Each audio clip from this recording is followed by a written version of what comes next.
Over 400 years ago, the adventurous Portuguese explorers who discovered and claimed Brazil for the crown of Portugal sailed into this picturesque harbor and called it Rio de Janeiro, or River of January, because they discovered it in the month of January, and they believed the beautiful inlet into which we now sail was the mouth of a river. As we pass within the shadow of this gigantic promontory, known as Sugarloaf, we wonder if the white men who first saw it could have dreamed that it was destined to become the mighty sentinel of an enchanted metropolis with a population of over 1 million inhabitants and a reputation of being the most magnificent city in the world.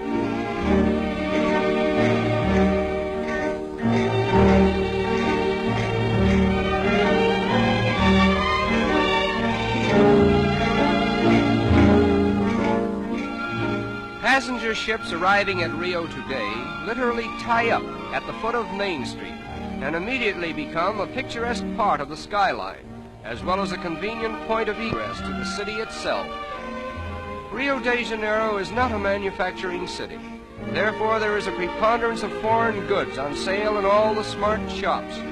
Nevertheless, foreign influence has not changed the strong allegiance which the Brazilians have for their native continent.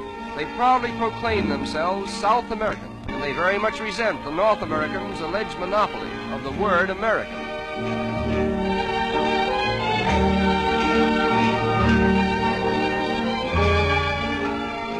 The period from 1902 to 1906 witnessed the wonderful transformation from the old to the new Rio, a comprehensive project so boldly conceived and brilliantly executed that there is hardly a landmark of the old city to be seen in the metropolis today.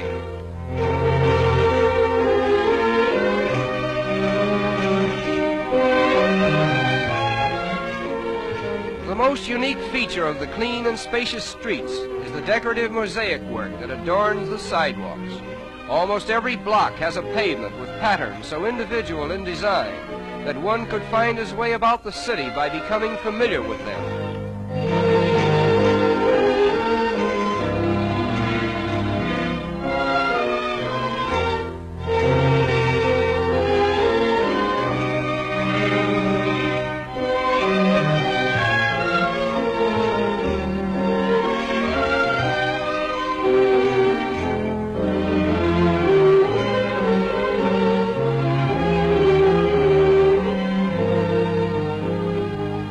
Rio is particularly noted for its numerous and colorful parks, which are scattered in picturesque profusion throughout the city.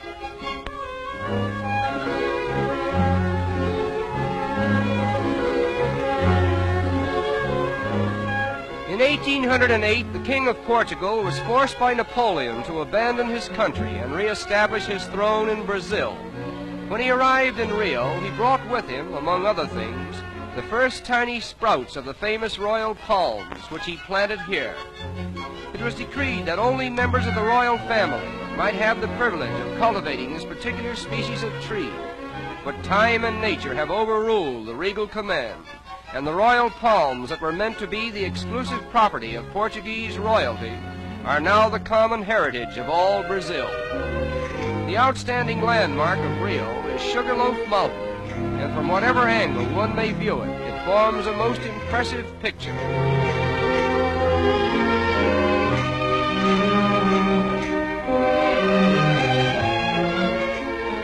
Swimming is one of the most popular sports in this pleasure-loving city. Consequently, many attractive swimming clubs have been erected along the picturesque shoreline. The architectural designs of these clubs are unusually distinctive, and many of them are actual reproductions of famous institutions in Spain and Portugal. Among the many fine boulevards in this city of splendor, the most beautiful is the Avenida Beira-Mar, with its marble promenade encircling the waterfront for a distance of 5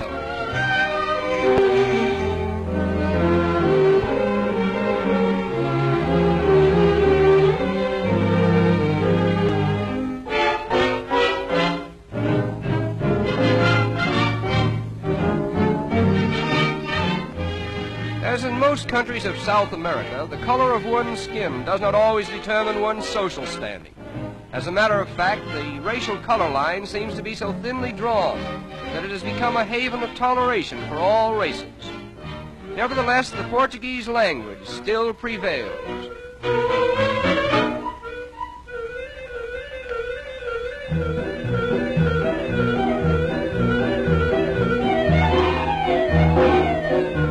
In the business districts of the city, there are a number of tiny shops where the more industrious young ladies of Rio earn their livelihood. This is called the butterfly industry, in which the colorful wings of butterflies are immortalized by an art that was inaugurated here many years ago.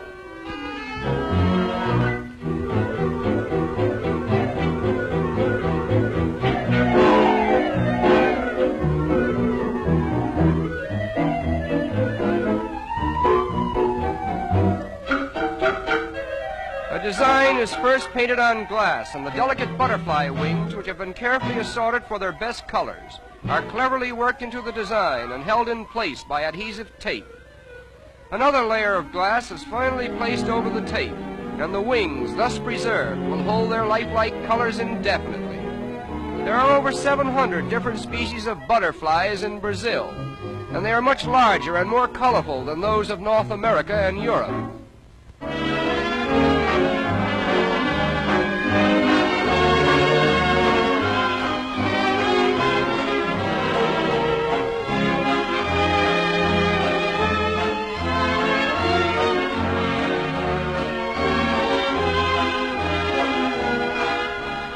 The completed articles consist of tea trays, vanity and jewel cases, bonbon dishes, and decorative pictures designed to glorify the city's landmarks.